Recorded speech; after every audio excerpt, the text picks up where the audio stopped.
सुजलां सुफलां मलयजशीतलां सस्यश्यामलां वन्दे मातरम्। सुजलां सुफलां मलयजशीतलां सस्यश्यामलां वन्दे मातरम्। आज तक इतनी भीड़ एक साथ कभी इंदौर में नहीं रही, ये ऐतिहासिक रिकॉर्ड बना है। आज तक इतनी भीड़ एक साथ कभी इंदौर में नहीं रही, ये ऐतिहासिक रिकॉर्ड बना है।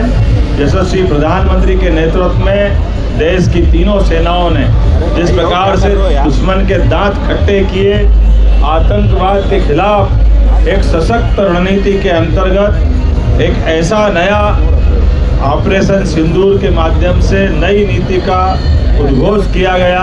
हमारी बहन बेटियों के सिंदूर में हाथ डालने वालों को जमीन के नीचे से निकाल करके जो मारने की मार पड़ी है, पाकिस्तान जीवन भर नहीं भूलेगा। और दुनिया के सभी नेताओं के सामने जिस प्रकार से यशस्वी प्रधानमंत्री ने न केवल सेना को तैयारी का पर्याप्त समय दिया, बल्कि तैयारी के बाद जब मार पड़ी तो आज वो हमारे बीच में दुनिया का एक नया रिकॉर्ड बना है। इतने कम समय में एक परमाणु संपन्न राष्ट्र के घर में जाकर के मारना, और वो भी परमाणु ठिकाने के पास जाकर के, साथ ही साथ एक के साथ कितने प्रकार के हमारी सेना ने पराक्रम दिखाए हैं। जिन आतंकवादियों के जनाजे के साथ पाकिस्तान का झंडा लगा करके जो शोक व्यक्त करने आए, उनको जनाजे वाले के साथ ही भेजने का काम कर दिया है। यह है पराक्रम हमारी सेना का। मेरी अपनी ओर से सेना के शौर्य पराक्रम के अवसर पर महारानी अहिल्या की नगरी में आज मैं यहाँ शामिल हुआ। इसके पहले उज्जैन से भगवान महाकाल की नगरी में तिरंगा यात्रा में शामिल हुआ था। पूरा देश आंदोलित। बीते दिन हम भोपाल में शामिल हुए थे। एक एक करके हर नगर हर शहर में पंचायत तक हमारी ये तिरंगा यात्रा जारी रहेगी। मेरे अपने इस पूरे आयोजन को लेकर के जिस प्रकार से हमारे माननीय भाजपा के अध्यक्ष के साथ साथ सभी वर्गों का, सभी धर्मों का, सभी धर्मगुरुओं का, सभी पूर्व सैनिक पदाधिकारियों का, एनसीसी के बच्चों का, एनएसएस के बच्चों का, हर वर्ग को संयोजित करने का जो प्रयास किया है, ये एकजुटता ही भारत को आगे ले जाएगी। मैं यशस्वी प्रधानमंत्री को एक और कारण से बधाई देना चाहूँगा।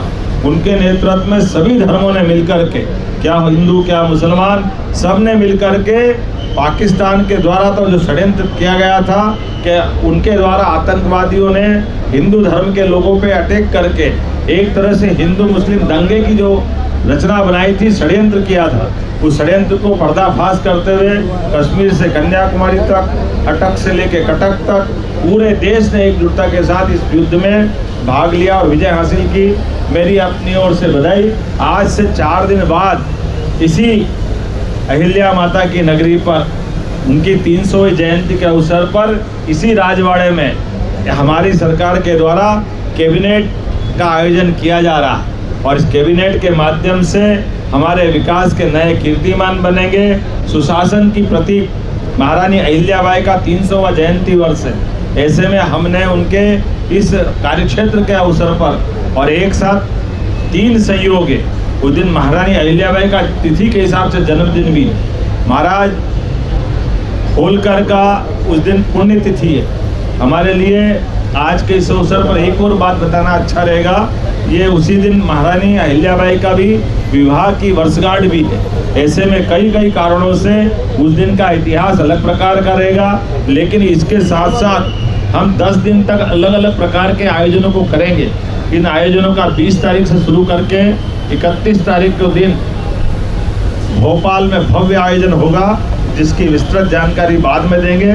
लेकिन आज तो अहिल्या की महारानी की नगरी में जिस प्रकार से राजवाड़े तक कोई जगह नहीं मिली, पूरा क्षेत्र खचाखच आम जनता के साथ भरा था। मेरी अपनी ओर से बधाई।